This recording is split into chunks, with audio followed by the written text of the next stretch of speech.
Yeah, Dustin has been doing a phenomenal job over the last several weeks, walking us through what it looks like to be the hands and feet of Jesus. The other day, I was on a Teams call with James and the accountant of our church to look at our church finances. And during that call, James used a corporate jargon word. And I even went home, I told Tyson, Tyson, why do we do this? Why do we have these certain words that we only use in this setting and the same here? And so then last week, Dustin, we can expand on that, how different demographics, different social groups have jargon or words that we use. So last week, Dustin said, in the South, they say, wet my whistle. And I almost took a piece of tape today and made my own t-shirt today saying, wet my whistle to wear up here. I was going to put a piece of tape and a marker to say, wet my whistle. But so it's interesting because, different occupations, different stages in life, we all have like these unique words we use. And like if you're from like the 60s or 70s, you probably said the word groovy a lot. My generation, if you grew up on the Ninja Turtles, we would say cowabunga, right? And then, I work with a couple young people, and they will come into work sometimes and greet each other and say, what up, queen? Good morning, queen. And I'm like, wait, what? How are they queens? And then, guys, they just start doing this.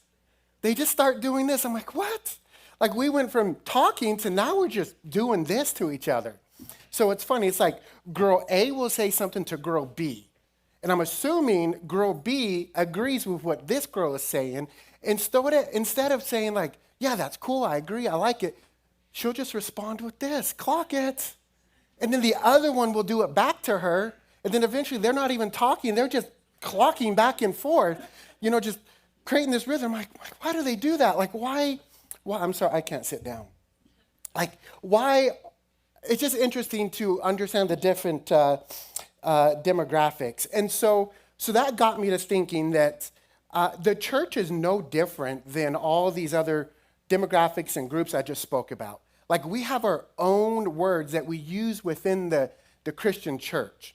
And some of them can sound foreign to someone who is new to faith or new to the lifestyle or just coming to church, or could be foreign to somebody outside of this. So I want to share some of my favorite words that we jokingly coin as Christianese, okay? So do life together. What does that mean? Do life together. What does that really mean? Like, you imagine someone walking in here who's maybe had a rough past or something. You're like, hey, you want to do life together, bro? He's like, oh, what, you going to prison? Did you get a life sentence? I ain't going to prison with you. I'm not about to do life with you, bro. So things like that. And then we have faith journey. I use that one a lot.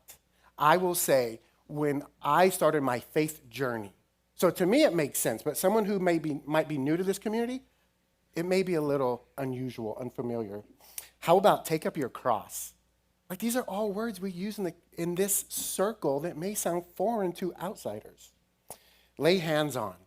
That's a good one. You imagine if that same guy that had a rough past came into our church, you're like, hey, let me lay hands on you. Bro, what's up, man? You lay hands on me, I'll lay hands back. You imagine those type of things happening in our circle? How about love on someone? You imagine, hey, bro, let me love on you. Sounds a little odd to an outsider, but we get what we're trying to say. But to an outsider, could come across completely different. How about prayer life, prayed up, or I'm in a season? Like, these could seem foreign to an outsider, but to us, we know what they're saying. And then, along the lines of our sermon series that Dustin's been doing, is another word that we use, or another phrase that we use in the Christian church. It's called be the hands and feet of Jesus. And Dustin's done a really, really good job at helping us unwrap that and understand, what could that look like for us. But as I was thinking through this for myself, it hit me like a ton of bricks. I'm like, another way that we could be the hands and feet is by showing up, by being and remaining present in somebody's life. That is one of the easiest and most effective ways we could be the hands and feet of Jesus, simply by showing up. There should be a QR code behind me. I know some of you guys, I saw you guys already taking pictures of the QR code, but if you're new here at Cultivate or you're visiting, you can scan the QR code. It gives you a ton of options. You can just follow along with the sermon, the passages that I'm going to quote from. You can see some of the notes there. You can sign up to get messages from us, emails, text messages. There's a lot of things you can do. So feel free to scan that QR code. And then I titled my sermon Power. I was originally, guys, I'm still debating if I should say this, but you know me, I say stuff I probably shouldn't.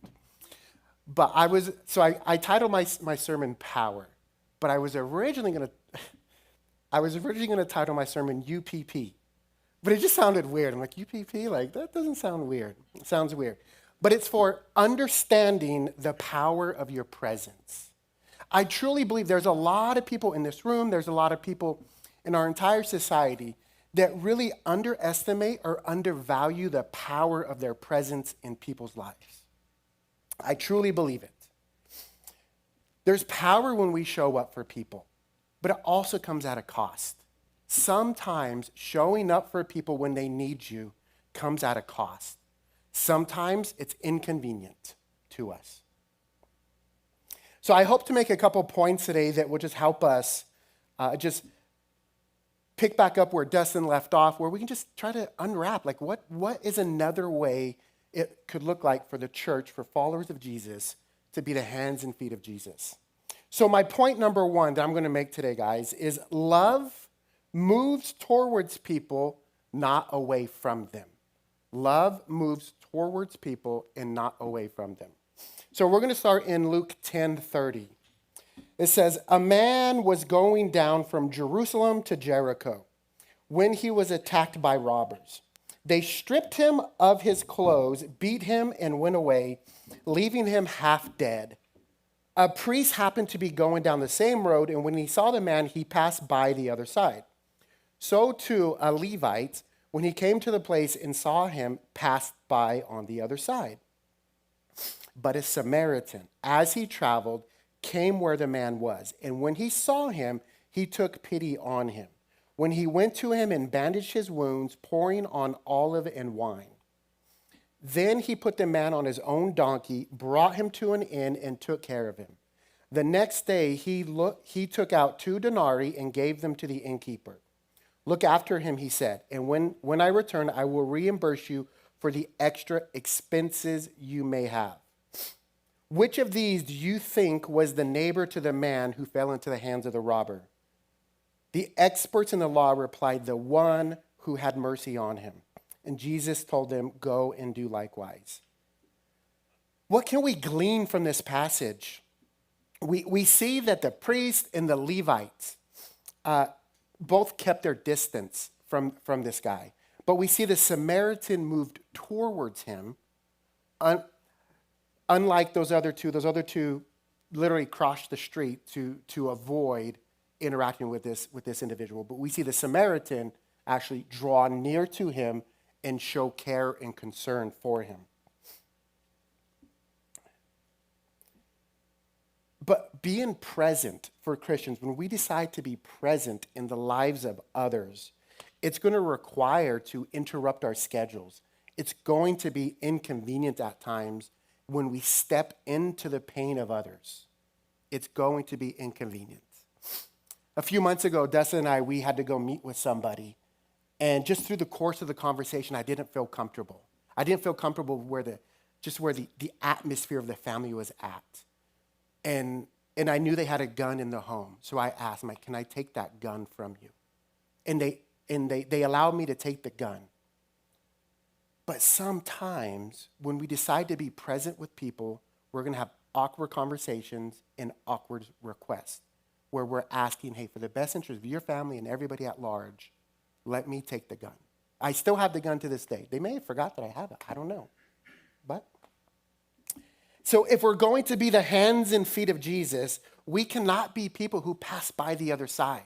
We cannot be people who are avoiding or going around people that need our presence. We cannot be people that go around. We have to be people that are willing to step in uncomfortable and messy situations that maybe others would overlook. Presence requires proximity. You cannot be present in someone's life from a distance. Presence requires proximity, just like the Samaritan. He chose to draw near instead of avoid the situation. Point number 2, presence stays when it would be easier to leave. In Ruth 1:16, we see Ruth saying, "Do not urge me to leave you or to turn back from you. Where you go, I will go. Where you stay, I will stay. Your people will be my people, and your God, my God." In this passage, we see Ruth talking to Naomi. And Ruth is the daughter-in-law of Naomi. And Naomi, the mother-in-law, just lost her 2 sons, which means Ruth also lost a husband.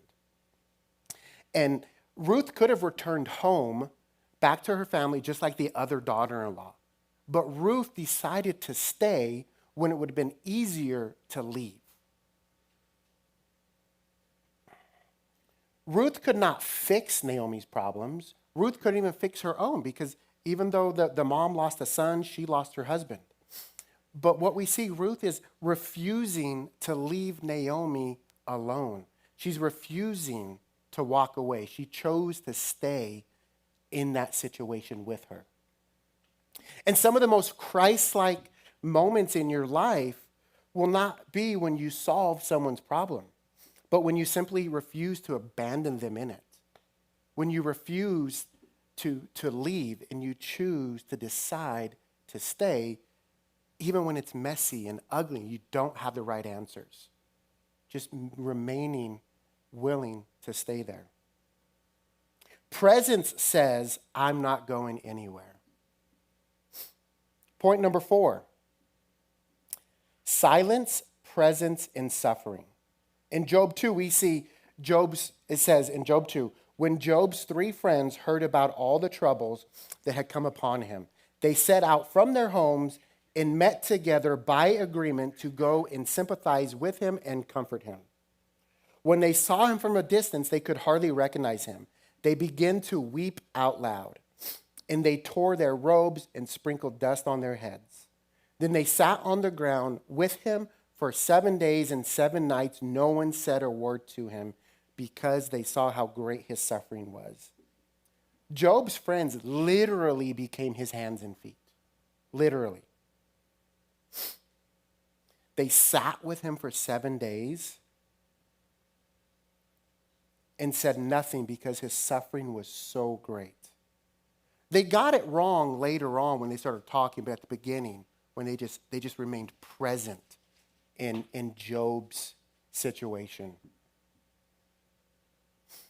And again, some of the most Christ-like things we can do as followers of Jesus is just to simply sit with somebody in their pain. We don't have to have all the answers. Just simply sit with someone in their pain.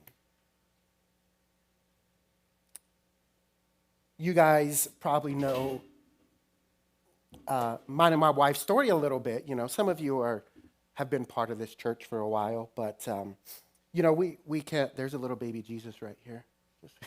There's a little baby Jesus. Oh, there's another one. But you know, we can't have kids. We've been married 25 years, and we don't have kids. But I remember the Middletons. They chose to enter into that pain with us and helped us simply just by raising money. And some of you who've been part of the church for a while, you may remember this story.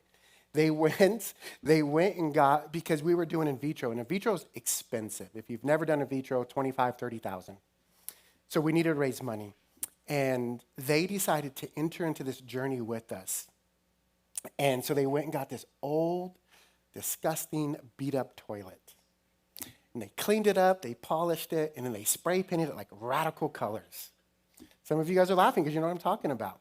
If you go back to my Instagram page, Bobby Buckets, if you want to follow me, and look, you'll see there's pictures. But what they did is they would go place this toilet in someone's front yard. And there was a sign next to the toilet that said, hey, explained why the toilet was randomly in your front yard at 2 in the morning. And the goal was to get the toilet removed, you had to donate money. But when you donated money, you could tell us where you wanted to go put the toilet. So you go put it in your neighbor's yard if you wanted. So for a little while, we had 2 neighbors having a war between each other. They just kept sending it back and forth to each other. And so for me, like I think about that often because they didn't have to. It was an inconvenience for them. They're busy family, doing sports, all kinds of things, professional careers, but they chose to, when it was inconvenient, to come into that struggle that we were in and just help us through that by raising money. So present says, I see you, I'm with you, and you're not alone. For me, it's an honor to sit with people in their suffering. It really, really is. It's not a burden to me.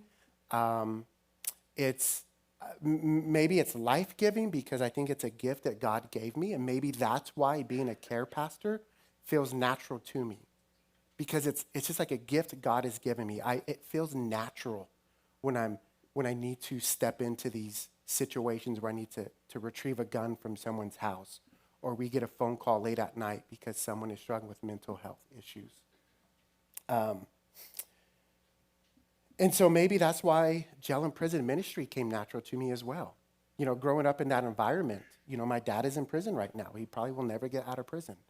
My brother had been addicted to drugs, passed away from fentanyl overdose a year ago. So maybe it was just because of those situations, it was just natural for me to respond to other people when they were in need and when they were suffering. But I do also want to highlight the fact that being present in people's life doesn't only happen when they're going through difficult times. It doesn't. My wife, a couple years ago, we had a lady come into church who doesn't come anymore, but she was a columnist. Is that the word? A writer? She was a writer for KSL, and she would write about relational things. Like, I don't know exactly what. But she was speaking at a women's conference, and she invited a lot of people. And one of the people was my wife. So my wife's like, I don't want to go. I'm like, baby, you need to go. I just feel like you need to go. So she goes. It was on a Saturday after a long week, and she went. Come to find out, my wife was the only friend that showed up that day. And it wasn't that the lady was in distress and needed it, but there was something. That's one way I think people underestimate the value of their presence. It's not only showing up in disaster, but showing up in these small things when people ask for you to come. The lady after the conference found my wife in the audience with tears, thanked my wife for showing up. For me, it's always encouraging when I reach out to people. I'm like, hey, I'm preaching this weekend. Why don't you come? You know, like it's encouraging, like those little things. So to show up for people is not only in distress. It's in those little things. I've seen on social media before, maybe a boy has like autism or a girl has autism, and they invite classmates to the birthday party, and sometimes no kids show up. So even our kids can put into practice what it looks like to be present. Now, I don't want to I feel like I might be guilting some parents, but hopefully that's not what you guys are hearing. But being present doesn't end with us adults. It can go down the line to your kids, where your kids can be present in people's lives. A couple years ago, Tanya lost her mom. And unbeknownst to her, me and my wife and Gabe and Nicole decided to drive eight hours through Cheyenne, Wyoming, that's an inside joke, to Denver to be present for her. She didn't ask us to come, but we chose. It was an inconvenience to drive 8 hours for a funeral and then come back home the next day. But the good thing is I went to Buc-ee's for the first time ever on that trip. And if you've never had Buc-ee's brisket breakfast sandwich, you guys are missing out. It's one of the best things in the world. But these are like examples of what it looks like to be the hands and feet of Jesus, even when it comes at a cost, literally a cost for gas, hotel rooms. But those are ways we can be present in people's life, in their suffering. And just like my wife, just when someone simply asks you to show up. Point number 5 I want to make is Jesus enters into our pain.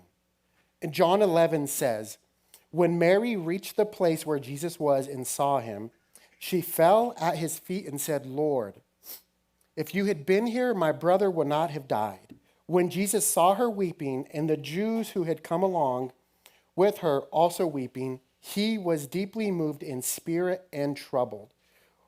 Where have you laid him? He said. Come and see, Lord, they replied. Jesus wept. Before raising Lazarus, we see Jesus weeping with these people. We see him connecting. But he knows the miracle is just right around the corner. He knows that he's about to raise Lazarus from the dead. But yet he still fully enters into that sorrow with these people who are suffering.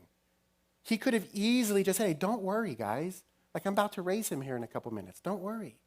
But he chose to fully enter into that sorrow. And it tells us that he wept. By being present in people's lives, sometimes means that we need to honor the moment that someone is in and not skip past it. Meaning, could also look like not devalue what they're going through. Not minimize what they're going through is a better word. Looks like the judges made their ruling. Excited to see what this is. So being present means honoring the moment someone is in and not skipping ahead like we see Jesus doing. Jesus did not skip ahead. He did not tell them, hey, chill, don't worry, I'm about to raise him. He wept with them.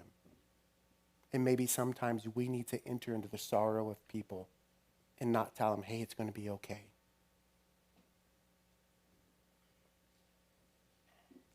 Point number 5, presence often requires effort and sacrifice. In Mark 2, we see a few days later when Jesus again entered Capernaum. I love that word, Capernaum. I have no idea why. I have no idea. The people heard that he had come home. They gathered in such large numbers that there was no room left, not even outside the door. And he preached the word to them. Some men came, bringing to him a paralyzed man, carried by 4 of them. Since they could not get to Jesus because of the crowd, they made an opening in the roof above Jesus by digging through it and then lowered the mat the man was lying on. We see these men carrying their friend. Again, these men were literally the hands and feet of this guy. Literally the hands and feet. Picking him up on the mat and carrying him to Jesus. And when they couldn't get in, they literally ripped open the roof of the house. I know there's a lot of strong guys in here, but I don't think any of us can tear open a roof of a house with our hands. But what I love to see is like these guys refuse to let obstacles prevent them from showing up. And I know there's a lot of people in this room, even I was guilty of it recently. I was invited to a graduation, and I knew what it meant, that I would have to get up extra early to go in and do extra hours so I could clock out and go to this. So I had every reason. I convinced myself I had multiple reasons not to go. But I chose to go, even though I had obstacles in my way. Because I knew my presence, I believed my presence would be valuable. Not that I think I'm the coolest person in the world. I might be the fastest, but I'm not the coolest. But I understand my presence because I've been on the other side of it. I understand what it does to me when other people show up for me. Presence sometimes requires effort. It requires creativity and persistence. Showing up for people is not easy, guys. We know it. You guys are all busy. You got kids. You got careers. It's hard. But this is one thing I would really like for you guys. If you like to take notes, here's one little snippet. Never underestimate what God can do through your willingness to show up for someone else. Never underestimate what God can do through your willingness to show up for others. That just popped in my head right there, guys. That was perfect. Right? Right, baby Brooklyn? She's like, oh man, stay. Don't call on me. But throughout the New Testament, we also see letters being written to the church in Philippi and in 2 Corinthians. We see Paul constantly referencing visiting, longing to be with, or sending others as his presence when he couldn't be there. Even in prison, he prioritizes relational connections. Presence isn't always physical, guys. Here's another one if you want to take notes. Presence isn't always physical, but it's always intentional. Presence isn't always physical, but it's always intentional.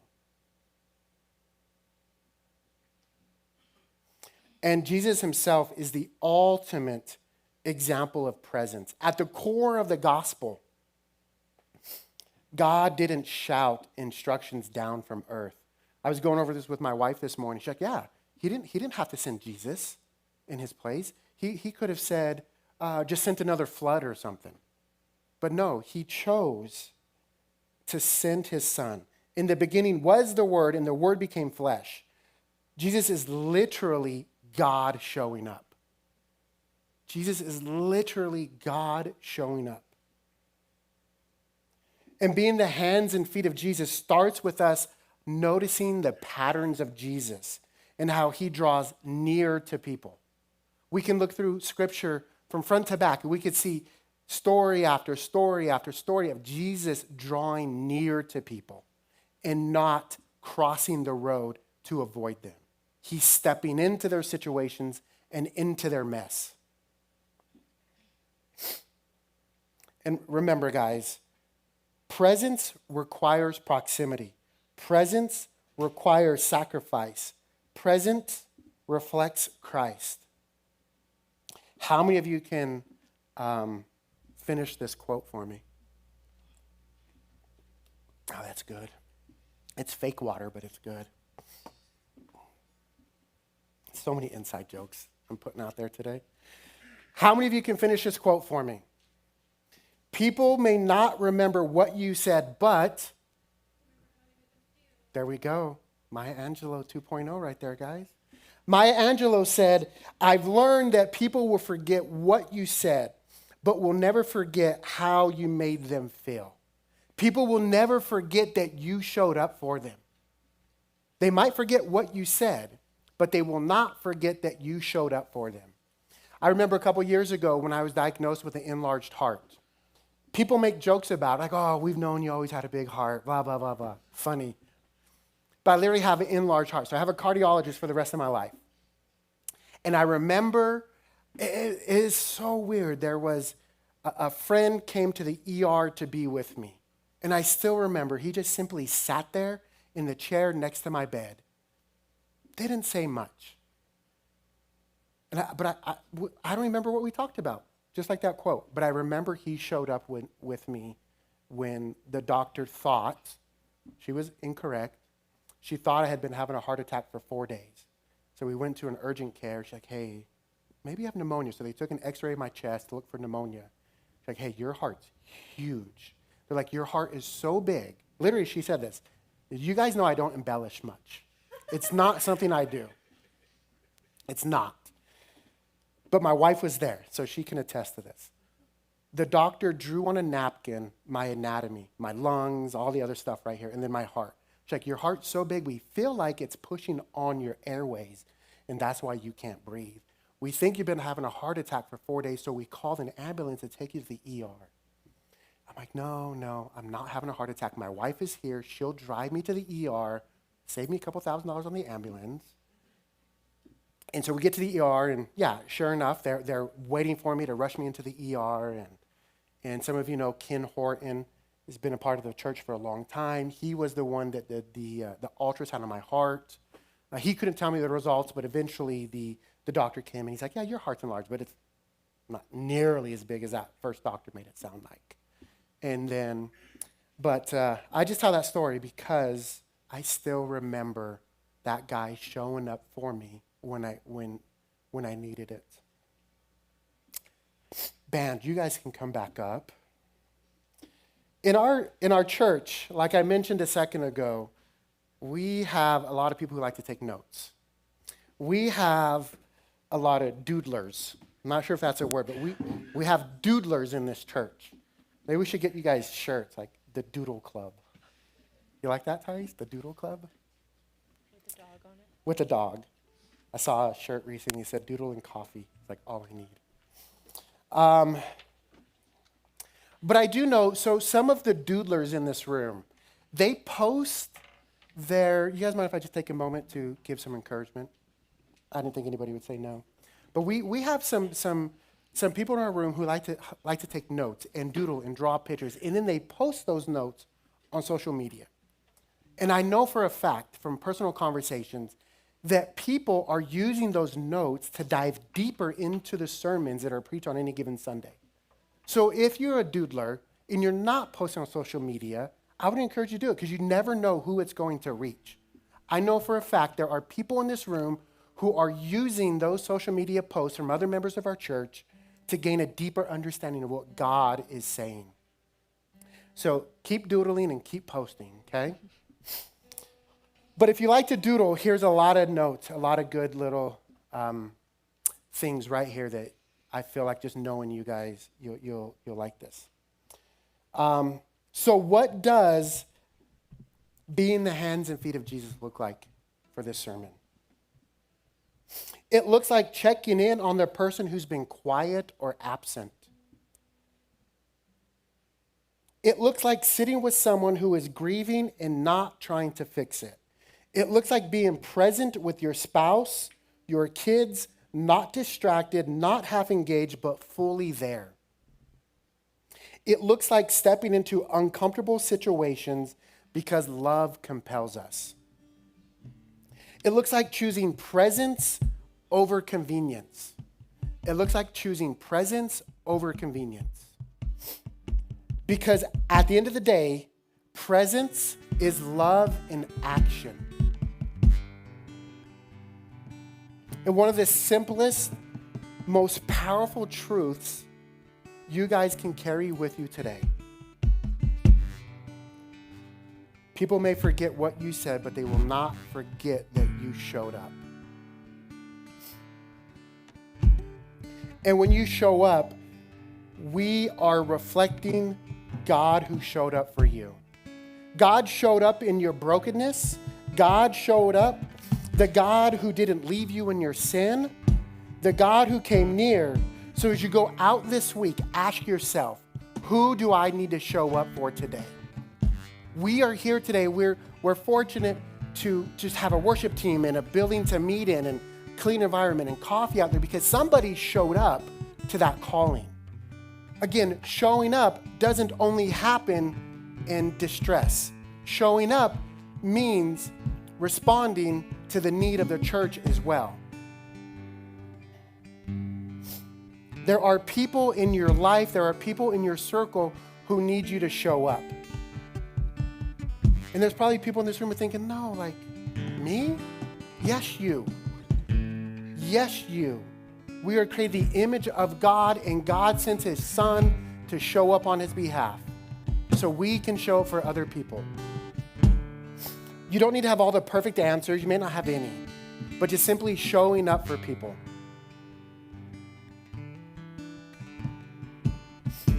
Because being the hands and feet of Jesus often looks like something very simple.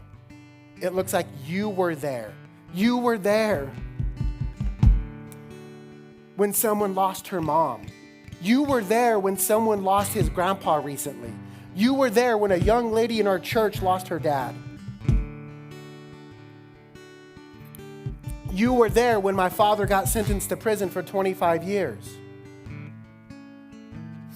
You were there when somebody in our church recently got fired. You were there when somebody recently got overlooked for a promotion. Simply just by showing up and choosing to be present in people's life. You showed up, you were present in people's life when you simply took them a meal to their house one day because something was going on. So I just want to encourage you, go love on someone this week. Go do life with someone this week and be present in their life. We're going to roll into a time of communion here in a second. And here at Cultivate, we are blessed. We have some amazing communicators in our church. People who are so gifted with words that they can somehow pluck these words and ideas out of the air and weave them into a beautiful story that just captivates our attention. Like, we are gifted. We have so many of those people in our church. We've heard from Bethany many, many times.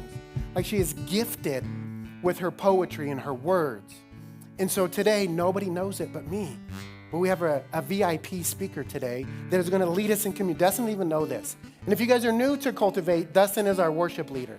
So we have a VIP speaker today that's going to lead us. Did I say worship leader? He is today. He loves it. Did you guys hear him when he hit that note earlier? What note was it? I think it was the first song. He even did it during rehearsal. And he strummed his guitar real hard and he hit that note really high. But he loves it. Like, this brings him life. Like, I think he enjoys stepping back and getting into worship. But Dustin is our lead pastor here at Cultivate. Phenomenal communicator. I listen to his sermons every week. If you guys aren't, I would encourage you to go on YouTube and you can listen back to his sermons. And Dustin is extremely gifted at bringing the scripture to life and helping us understand and how it's applicable to us. But today we're gonna hear from someone else, and I'm just super excited, and so go ahead. In the last days of Jesus' life, he was not ignorant to what came next. He knew that the following week would hold, and still he sat. He gathered his disciples to eat and drink with them. Jesus was present, and still is. In the Gospels, Jesus didn't simply love people from afar. He stopped what he was doing to meet them where they were. Like the woman who reached out to touch his robe. He didn't have to stop. He could have just kept going. Jesus shared a table with people who were rejected by society, and I like to think there would have been a place there for you and me. And it wasn't just about meeting people's hunger and need, but a bold and clear statement saying these people are with me. Jesus reached out to someone that no one else dared to touch. He didn't need to do that. His word would have been enough. But he knew that man with leprosy would feel compassion from his hands, and every witness would see God's presence that Christ held within. And in moments of grief, he never pushed or rushed those in pain, but he wept with them. He didn't just watch from far away. He cried those tears while knowing that Lazarus would rise again. He joins us in our present sorrow, even though he knows the victory in the end. So as we take communion, we are reminded of that time where Jesus knew the cross was near, but chose to give his disciples a moment to remember him by. And still today we're here with this reminder of his presence. And if we want lives that look like his, we will need him to be with us. And that's part of communion, connection and unity. Come to the table with the bread and the juice and take it when you're ready.